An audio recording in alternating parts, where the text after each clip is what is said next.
Em poucas palavras. Um olhar sobre o mundo, a vida e a sociedade, à luz da Palavra de Deus, com Augustus Nicodemos. Estamos começando mais uma edição do nosso programa Em Poucas Palavras, agradecendo sempre a sua audiência. Para nós é um prazer muito grande falar com você neste programa, tá bom? Estou aqui com o nosso comentarista, pastor Augustus Nicodemos. Como vai, pastor? Oi, Natsan. Natsan, eu tenho viajado pelo Brasil afora, pregando em muitas cidades diferentes, regiões diferentes do nosso país, e sempre é uma alegria tão grande encontrar pessoas que dizem: olha, eu escuto o programa em poucas palavras, manda meu abraço para o Natsan Matias. Que bom, né? O programa tem sido uma bênção na minha vida. Isso enche o nosso coração de gratidão a Deus. Que bom. Porque esse é o nosso alvo e o nosso objetivo. De fato, chegar até você, querido ouvinte, com a palavra de Deus, na esperança de que Ele use esse programa para abençoar você e sua família. Estamos vivendo tempos de crise. Em vista disso, algumas pessoas tomam decisões equivocadas, outras ignoram os tempos em que são necessária uma certa prudência. O que fazer em tempos como esses? Como as pessoas devem agir de forma a tomar as melhores decisões? O que a Bíblia diz a respeito dos tempos de crise e o comportamento diante destas situações? Este é o tema do programa de hoje. Esperamos que você tome todo o tempo possível para prestar atenção no que vamos dizer em poucas palavras. Pastor Augustus Nicodemos, como diz aquele ditado, né? O mar não está para peixe, né? Pois é. Qual deve ser o comportamento de todas as pessoas diante das crises financeiras? O que a Bíblia diz a respeito disso? De fato, Nathan, esse é um momento muito difícil para os brasileiros em geral, né, e para os cristãos em particular, em que a economia está passando um momento de recessão com inflação e sem previsão de melhora para o ano que vem. E junto a isso nós temos uma crise política que torna o cenário econômico extremamente instável e imprevisível, né, agravando ainda a situação. Eu tenho tido contato com pessoas, né, muitos irmãos em Cristo, que têm sido atingidos diretamente pela crise. Ou perderam o emprego, ou estão perdendo clientes, se são negociantes ou empresários, enfim, sofrendo redução salarial, porque às vezes é preferível isso do que não ter salário nenhum. Enfim, a alta de preços, todo mundo acaba sendo afetado com o que está acontecendo. E o crente não é exceção. Aqui, eu acho que é importante começar com essa observação. Embora nós sejamos filhos de Deus, fomos aceitos por Deus, perdoados por Ele, somos filhos do Rei, isso não significa uma proteção ou uma imunidade às crises pelas quais a humanidade em geral passa. Infelizmente, às vezes é passada a ideia de que o crente em Jesus Cristo, por conta do seu relacionamento com Deus, ele será poupado dos momentos de dificuldade aos quais a raça humana está sujeita como um todo. Infelizmente, isso não é verdade. Quando vem uma epidemia, ela atinge crentes e descrentes. Uma vez que esse mundo é caído, né? O mundo é caído. Vem um terremoto, ele destrói a casa do descrente e do crente. Se um avião cai e morre quem é crente e quem não é. E quando a crise econômica vem, o cristão está sujeito a perder seu emprego, ter sua renda diminuída, perder clientes, a sua empresa quebrar. Então, eu penso que, respondendo já a pergunta, qual deve ser a nossa atitude, penso que a primeira coisa é nós nos conscientizarmos de que Deus nunca prometeu que aqui nesse mundo nós seríamos livres das tentações, das provações e das tribulações. Ao contrário, o próprio Jesus Cristo disse: no mundo tereis aflições, mas tende bom ânimo, eu venci o mundo.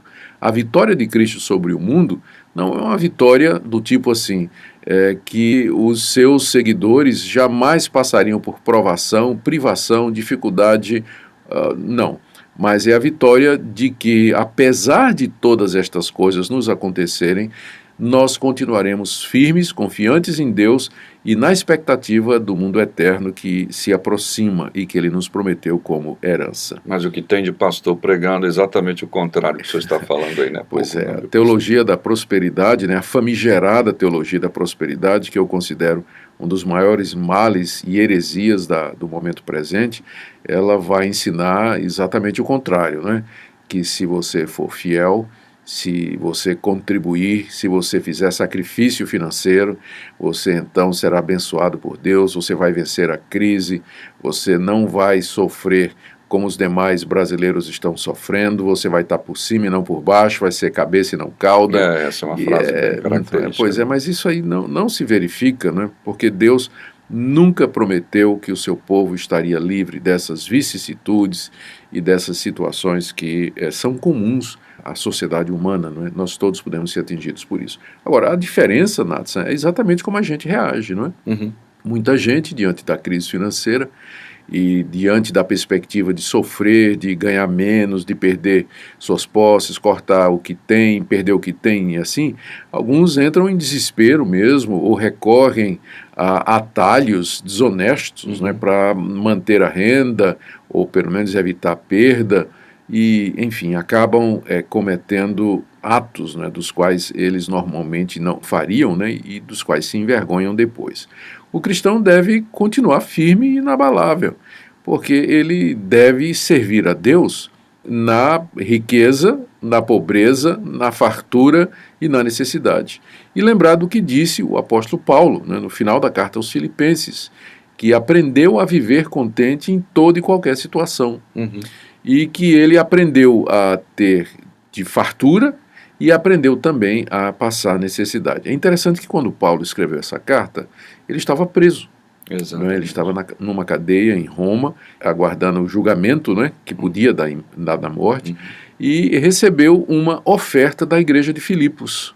Irmãos vieram até Roma e lhe trouxeram uma oferta para ajudá-lo nas dificuldades que ele passava. Né? E ele então agradece a essa oferta, e ele então diz no final da carta que ele já tinha aprendido a viver contente em toda e qualquer situação, que é a atitude que o crente deve ter. Eu sei que numa hora dessa, quando as perspectivas financeiras são muito ruins, a tendência do nosso coração é a angústia, é a ansiedade e a preocupação com relação ao futuro. Será que vou poder sustentar minha família? De onde eu vou tirar o dinheiro para saldar os meus compromissos? De que é que eu vou viver? O que é que eu vou comer? O que é que eu vou vestir? Enfim, são preocupações que Jesus Cristo já contemplou lá em Mateus capítulo 5, quando ele diz, não andem ansiosos com relação a estas coisas, não é? E aí Jesus diz, olha, Deus cuida da criação, Deus cuida dos passarinhos, Deus cuida das flores, e Deus vai cuidar também de vocês, né? Os gentios é que se preocupam com estas coisas, mas o vosso Pai Celeste sabe que vocês têm necessidade destas coisas. Então, eu recomendaria, e essa é a orientação bíblica, que nós colocássemos a nossa confiança em Deus. Deus está no controle da situação. Quem manda no Brasil não é o PT, não é a Câmara, não é o Senado, não, na Presidente da República, quem manda no Brasil é Jesus Cristo. E a nossa confiança está nele e naquilo que ele disse, que todas as coisas contribuem para o bem daqueles que o amam. Não é? Então, venham tempos difíceis, venham tempos melhores, nós continuaremos confiantes em Deus e gratos a Ele pela vitória que Ele nos dá no Senhor Jesus. E a última coisa que eu colocaria aqui, Nathan, em termos de orientação também, é que a esperança do cristão, a alegria do cristão, não está aqui nesse mundo. Os cristãos se angustiam demais, né, se afligem demais com essas situações, porque o coração deles está aqui. Muita gente que se diz crente vive como se o mundo presente fosse a realidade última. O céu fosse aqui, ponto final. Exatamente. Então, eles acumulam tesouros aqui sobre a terra, constroem propriedades, edificam impérios financeiros, ou tomam medidas para se sentirem seguros quando ficarem velhos. A confiança deles parece estar na conta bancária, não é? Quando o Tiago nos adverte lá que o rico passará como a flor da erva e que nós temos que colocar a nossa confiança e a nossa esperança em Deus. É por isso que Jesus disse numa certa ocasião que os que confiam nas riquezas dificilmente entrarão no reino de Deus, porque as propriedades, os bens, as posses que a gente tem, elas acabam se tornando um Deus rival e destronam o único Deus verdadeiro do trono do nosso coração. É verdade. Então, a semelhança do jovem rico, né, que não queria abrir mão de tudo para seguir a Jesus, muitos crentes aqui vivem como se esse mundo fosse a realidade final. Nós somos peregrinos aqui, estamos de passagem, o nosso lar não é aqui, nós esperamos a Jerusalém celestial, o novo céu e a nova terra, onde habita a justiça e onde finalmente não haverá mais dor, fome, lágrima, nem tristeza alguma que venha impedir a comunhão plena, alegre e feliz com o nosso Deus. É interessante como a Bíblia nos auxilia. A gente conversou agora há pouco sobre essa questão da teologia da prosperidade e tal. No entanto, a Bíblia também destaca que a gente pode adquirir sabedoria para administrar os recursos que a gente tem com sabedoria para passar por esses tempos difíceis. Isso é verdade, Nath. Essa é uma parte da resposta que eu fiquei devendo, né? A Bíblia aconselha prudência, não gastar demais, a dar, incrível que pareça, né? Mesmo em momentos de crise, né? A dar, a ofertar, ajudar o pobre, ajudar o necessitado, investir nas coisas de Deus. É tempo de repartir. Tempo de repartir, trabalhar duro, não é? Quando houver oportunidade. Enfim, são várias orientações, boa parte delas é senso comum. Né? É simplesmente sabedoria prática, né? De como nós devemos nos comportar em tempos assim. Exato. Você me permite, citando ali, quando o senhor disse agora um pouco de Filipenses, muita gente, especialmente esses da teologia da prosperidade, eles usam a afirmação de Paulo, tudo posso naquele que me fortalece, desligado do contexto, né? E começam a dizer, poxa, eu sou filho do rei, eu posso todas as coisas, e assim por diante, se esquecendo que Paulo estava falando que ele podia enfrentar tanto a pobreza quanto a riqueza, por isso ele podia no Senhor. Né? Ele podia viver contente tanto na pobreza quanto na riqueza. Tudo posso, quer dizer, eu posso fazer todas estas coisas, ficar contente, inclusive na pobreza, em Cristo que me fortalece. Esse é o sentido da passagem. Exato, muito bom. Ótimo conselho para esses tempos de crise.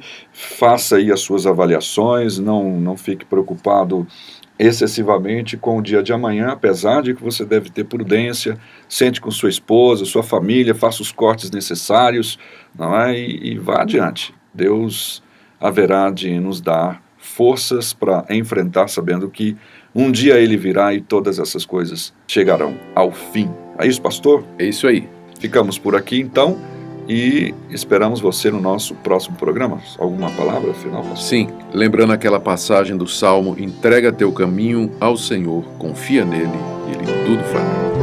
Não tenha sobre ti um só cuidado, qualquer que seja, pois somente seria muito para ti. É meu, somente meu, todo trabalho,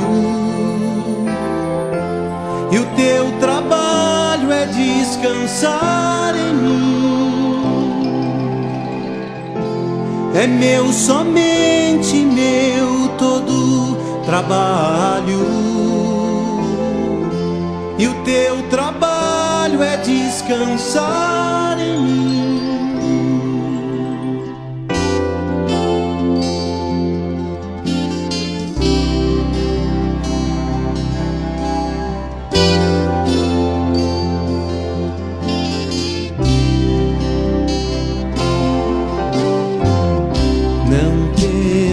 Quando enfim tiveres que tomar Em poucas palavras, um olhar sobre o mundo, a vida e a sociedade, à luz da Palavra de Deus. Apresentação, Nadson Matias. Comentário.